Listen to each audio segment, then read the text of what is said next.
My name is Jim McGillivray and this is the Pipe Box, your source for all things piping. If you find this video useful, please give it a like, and please subscribe to this YouTube channel to see more videos like this.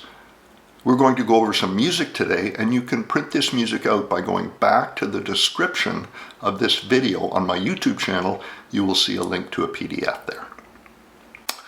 Last time we did the first half of a Piobaireachd called the MacGregors Salute. Today we are going to do the second half. We are going to do the Degerpipe variation, the Degerpipe doubling, the Torlua, the Crunlua, and the Crunlua amach. Last time I didn't give you any history on this tune, and I'm actually not going to give you a lot of history on it now, but I am going to give you a suggestion. The MacGregor family, who are the subject of this tune, was a very significant piping family from as early as 1600 up until well into the 1800s. You'll find more of this story in the Piobaireachd Society publication Book 10, in which the MacGregors Salute is published. I'm a great believer that if you don't own the Piobaireachd Society books, that whenever you learn a tune that is published in those books, that you buy that particular book. It's a great way to start to build up your collection of Piobaireachd source material. These books are good especially for the notes on the tunes, which sometimes include history, but usually include different ways of playing the tune. So, get out there and buy yourself Book 10 of the Piobaireachd Society. We finished last time with variation 3, the thumb doubling.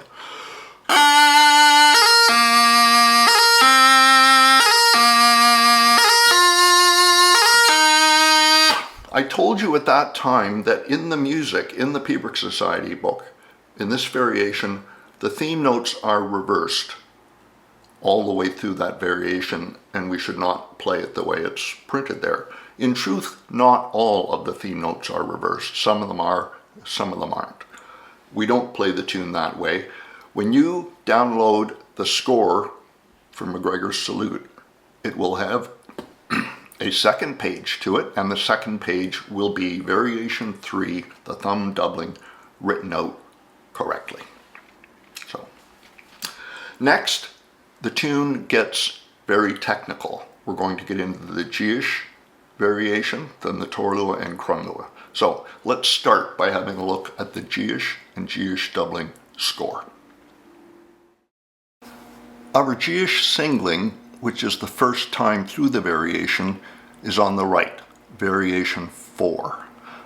A little bit about the pronunciation of this variation first. It's spelled D-I-T-H-I-S. Looks like dithis. It's actually pronounced Degerpipe. So this is the Degerpipe and the Degerpipe doubling. If you haven't played much Piobaireachd before, the first thing you need to get accustomed to in this variation is the grace noting. If you look very carefully, you'll see G and E grace notes. There is not a single D grace note in this variation. Same with the doubling, or second time through the variation. G and E grace notes only, no Ds. As you can see in the singling, there is a low A between each theme note. The doubling is written directly below. In order to save space, they only give us the first line so we can see the pattern, and then we can just follow the notes from the singling. In the doubling, there is no low A between the theme notes. And remember, G and E grace notes only. As you can see and hear, accuracy, correctness, and crispness of grace noting is crucial in these two variations. Both of these variations are played in a pretty pointed fashion. So the singling would sound something like this, Ho, bumpo, bumpo, bumpo, bumpy, bumpo, bumpo. Avoid playing it in 6/8 time like this. Bo, bumpo, bumpy, bumpo, bumpy, bum. Point it. Bo, bumpo, bumpo, bumpo. The short note is right on the back of the next long note. He, bumpo, bumpa, bumpo.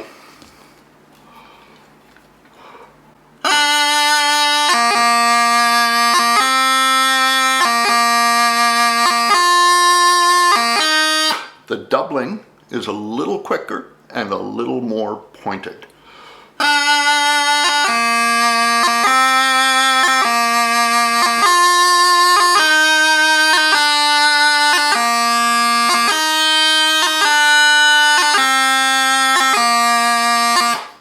You will notice that in the doubling of this variation, they only give us one line. That's because the theme notes and the structure of the variation are exactly the same as the singling, the variation before. So they give us the pattern for a few bars, and then they tell us to take that pattern and apply it to the variation before. So I hope you can do that. It requires a little bit of thinking and musical improvisation, maybe. Now, one other thing I would like you to do with these variations is I would like you to phrase it a little bit. In other words, I want you to push out the last long note in every second bar. Bar 2, bar 4, bar 6, something like this.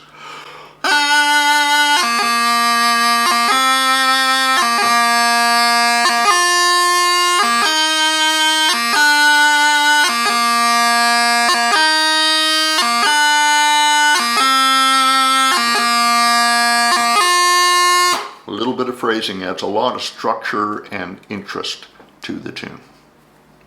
Okay, let's hear these two variations played on the Dagger chanter, and we will hear the transition into the G-ish singling and out of the G-ish doubling.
I hope you could hear that the phrasing in those two variations is very subtle.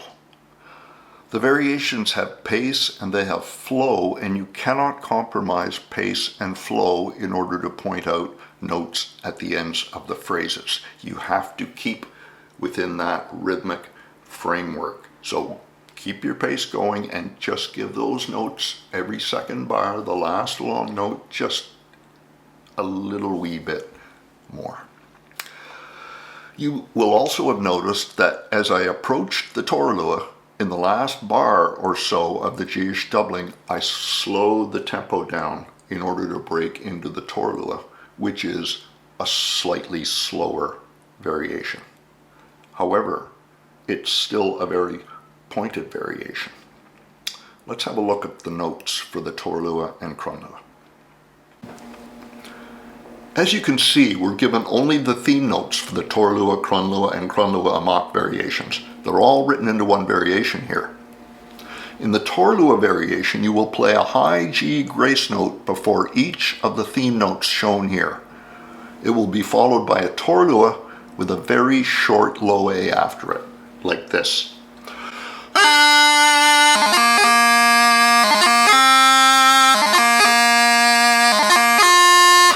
I want you to avoid at all costs playing round like this.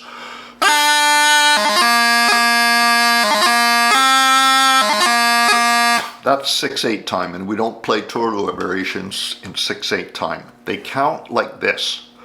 Ho, hubba-dum bo, hubba-dum bo, hubba-dum bo, hubba-dum. Long note before, very short note after.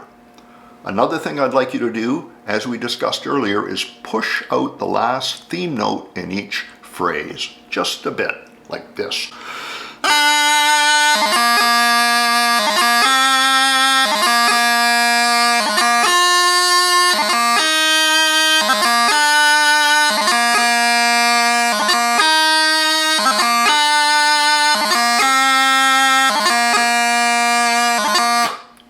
Remember as well that the D torlua is played with a B grace note, not a D grace note.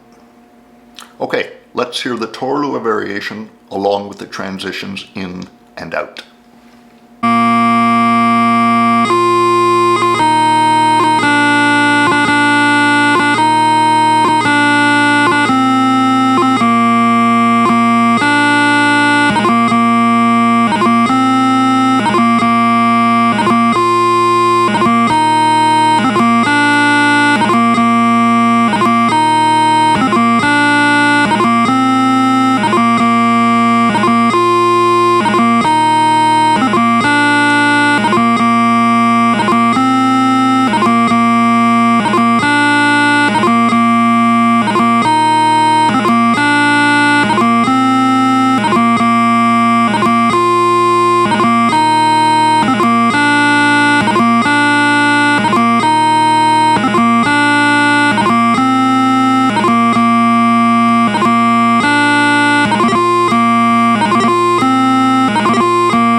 The most difficult thing about the crunlua variation is the crunlua movement itself. It's a movement that needs to evolve and develop over time. In this variation, you're going to play a G grace note before every theme note again, followed by a crunlua, except this time the note after the crunlua is going to be much more relaxed than the note after the torlua. I've told you in the G-ish and the torlua not to play in 6/8 time. Here you are going to play in 6/8 time. Here is how a crunlua variation counts. Ho ba diddly ho ba diddly ho ba diddly ho ba diddly he ba diddly 1 2 3 1 2 3 ho ba diddly he. The E at the end of the movement, as you can hear, is much more relaxed.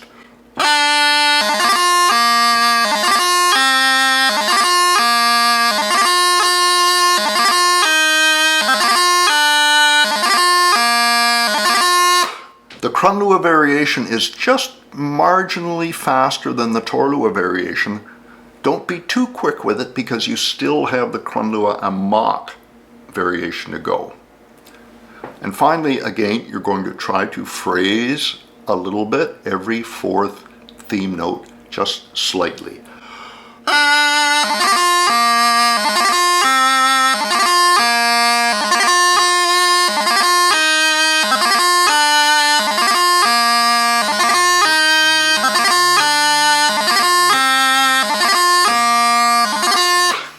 Okay, let's hear the Crunlua variation and the transitions on the Dagger.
Now we move on to the Crunlua Amach, and you heard a little bit of it there. Again, as in the Crunlua variation, the hardest thing is actually making the movement. I have videos on this channel on the Torlua movement, the Crunlua movement, and the Crunlua Amach. So if you're having trouble with any of those movements, I suggest you look up those videos before you put too much time into the MacGregors Salute. The Crunlua Amach is played just a little quicker than the Crunlua variation. It's also going to be a little bit hurried. Don't play it like a metronome. Hobbida hobbidi ho badilly hobbida hobbidi ho badilly he. It likes to be a little bit wild, something like this.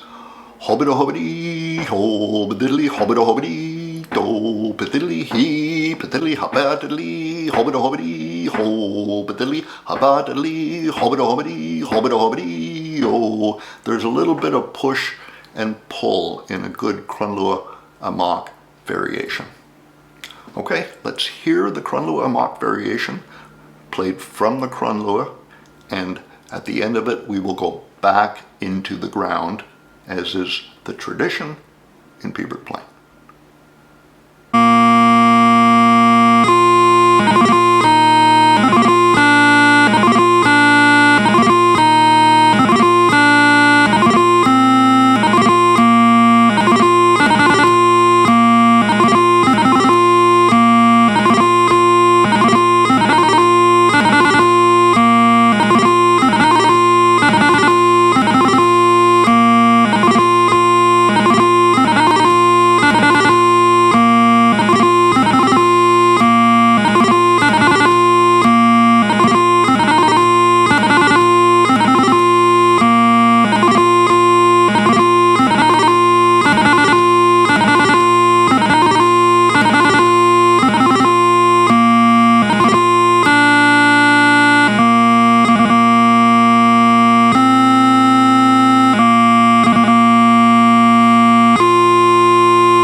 Back to the ground. That's the end of the MacGregors Salute.